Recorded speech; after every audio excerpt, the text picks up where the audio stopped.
Welcome back, everybody, to Fun Gaming. We are playing part 2 of Mega Man X, and I mentioned at the end of the last part we are not going in weak disorder. Storm Eagle in weak disorder would be next. I'm actually going to go after Flame Mammoth, which you can also take on first if you want. I'm doing it more in item order, so this game has more collectibles than in the classic series. There's 4 Dr. Light capsules, there's 8 heart tanks, 1 per level, and there's 4 sub-tanks to get. So they work kind of like E-tanks, but they're permanent, and you just have to fill them up. Oh, I gotcha. One thing, this is normally lava if you don't beat Chill Penguin. In Mega Man X, there's a few levels that change if you defeat certain bosses. So all the lava is now frozen because we beat Chill Penguin. So you can, otherwise it would do damage to you, but now you can just walk underneath everything. That's one way to speedrun. Yes. But yeah, so I'm going out of order because there's 3 items to get in this level, and fuck this capsule. Oh, trying to get up there? This is basically frame fucking perfect. And if you do it wrong... Man. Yeah, this sucks. That's a tough jump. This is probably the toughest capsule to get... In the game. In the game, for sure, but probably in the entire series. There's a pretty tough one in X4, too. And there's no other way up there. Nope.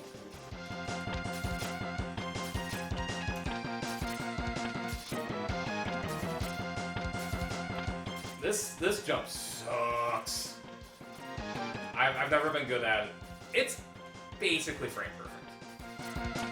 Oh, you had it. Because what happens is, your boots will actually destroy those blocks. You actually don't need the helmet in this stage, which is, some people might be like, oh, don't you need the helmet? Nah, not really. So the question with these collectibles, can you, after you get other items from other stages, are you able to come back? Yes, you are able to come back. You can revisit any stage you want. Okay. X1 is pretty good about limited backtracking. X2, if you know the perfect route, is you don't have to backtrack at all. The worst offender, X3 is pretty bad, and X5 is the worst offender for backtracking.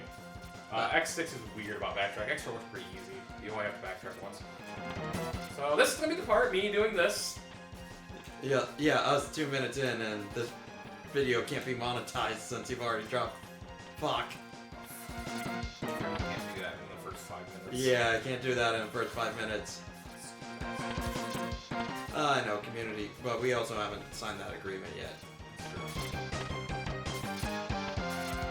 But why have YouTube pay us and just set up a Patreon account? That is true. Fuck this jump, dude. Oh, man. So, one of the things that's making it harder is I'm playing on the Switch. There is a very, very slight amount of input lag in this game on the Switch, or in the Legacy Collection in general, from what I've heard. I don't notice it for the most part, most of the time. I notice it here. Well, and the other aspect of it, and I can also speak from a tech standpoint, take wired over hard wireless any day. Yeah, which we are playing on a wireless controller. If you want to plug in the USB cord, go ahead. It's right down there. I don't think that's the issue. I had trouble with this even with a plugged in controller. Oh, I struggle with this on the Super Nintendo. This jump sucks. Like I said, it's basically frame perfect. So what, the helmet that you were talking about on this, would that make that jump easier? Maybe very, very slightly. But it might break that first block, and maybe you're able to grab up. You have to time your... because you've noticed a few times... I've gotten it once, and I fucked it up. You just gotta get... Oh, man. Man, this reminds me of certain jumps in Toy Story 2 on the 64 that were absolute garbage as a 3D platformer. Yeah, this is the one jump in the... I think I got it there. The one jump in this entire game that is just absolute trash. And I've often just stopped. So the interesting thing is I could just say fuck it and not go for it anymore. Because there's a certain thing that happens in the first Sigma Castle stage that kind of negates this, if you want to. The negative about not getting it is you can't charge special weapons, and you don't have the third charge shot. Oh. So, is that... So it's until you get to Signal Stage 3. You can still shoot special weapons, you just can't charge them.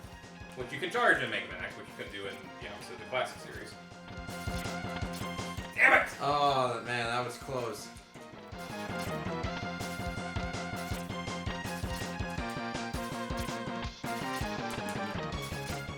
I'm about to give up. Because I hate this jump so much. I often play without getting these arm parts. Like, yeah, like, that is... Like, I'm looking at that from a platformer standpoint. That is a level of bullshit. This is what you see in, like, a ROM hack, like a Kaizo hack. Yeah, like...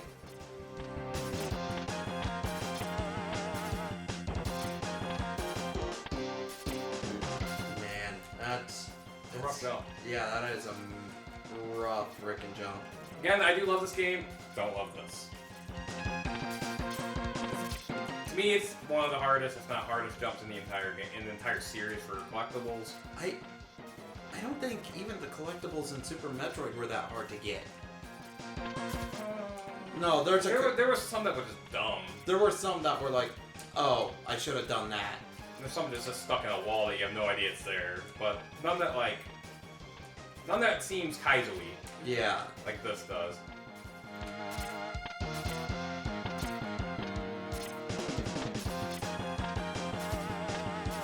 Try one more.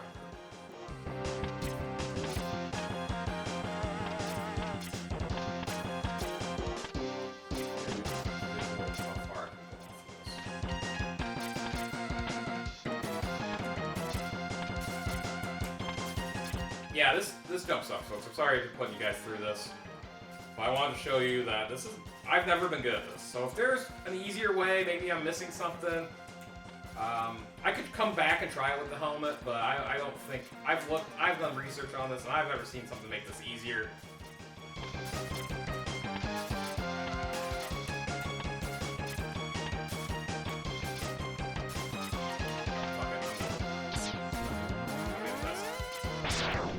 Actually stay low here, too, by the way. All the collectibles, this is the heart tank coming up. And every heart tank ups your health by 2. Nice. These guys respawn very quickly. If you kill them and you go off screen just slightly, they'll be back. Kind of like the Death Core of Krieg and Warhammer. There you go. But they take so many casualties where it's just absolutely absolute insanity. But you actually want to stay up top and come to this left here. That guy's kind of a dick. Grab this, jump over here, and there's a sub tank. That's what I was talking about with the flip parts. They break the wall, piece of the wall. Ah, gotcha. And there's our first sub tank, E-tank, sub tank. There's 4 of them. It starts out empty, and every time you collect a health pickup like this, it will fill up when you're at full health. That's the key. You have to be at full health in these early games. That does change in later games, where it just fills up even when you're not full health. So that's kind of nice. Yep. He's like, I got your number, buddy. Yeah, I'm being a dumbass. Ah, there you go. Alright. Man, I hate failing that jump. Dude, like that. Yeah, it's a bullshit. Those things will crush you. I don't think it's instant kill though, but I don't want to find out. Oh, why not? Make it the second death of the series. Third failure. These guys here, Sniper Joe wannabes from the classic series that they shoot. Also a little bit of Castlevania. Little Castlevania, yeah. That's a fair point. This is Capcom, so that makes sense. Because I think Castlevania is Capcom. No. Castlevania is Konami. Konami, you're right. Sorry. Sorry. Hey, no, let's be honest. We just found out who's weak trash here. It's me. To be fair, I think I was thinking Ghouls and Ghosts. Yeah, which that's a fantastic game. That's Capcom. That's possible. Very bullshit game. It's tough. It's tough, but it's up there in terms of like Okay, this is a Flame Mammoth. He shoots fire. He jumps, and if he jumps and you're on the floor, it stuns you, but he really doesn't do shit. That oil will just kind of make you just stuck. He can also shoot flame.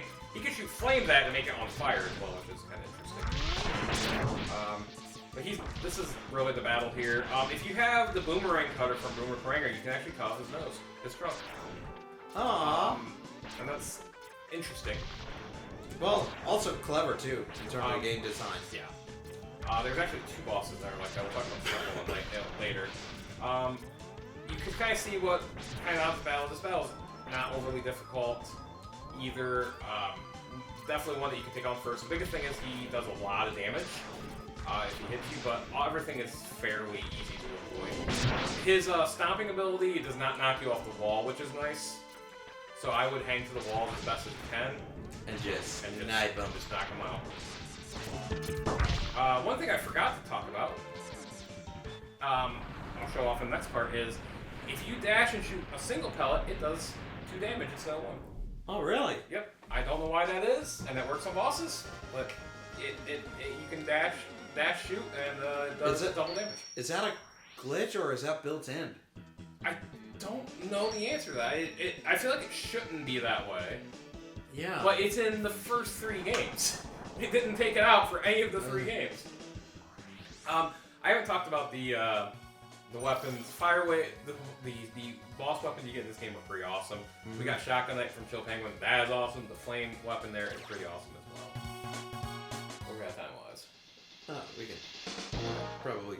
We'll call it a part. Yeah, we'll call it part, episode, whatever. We'll call it an episode. Next part, we're going to go back to Chill Penguin stage to grab the heart tank.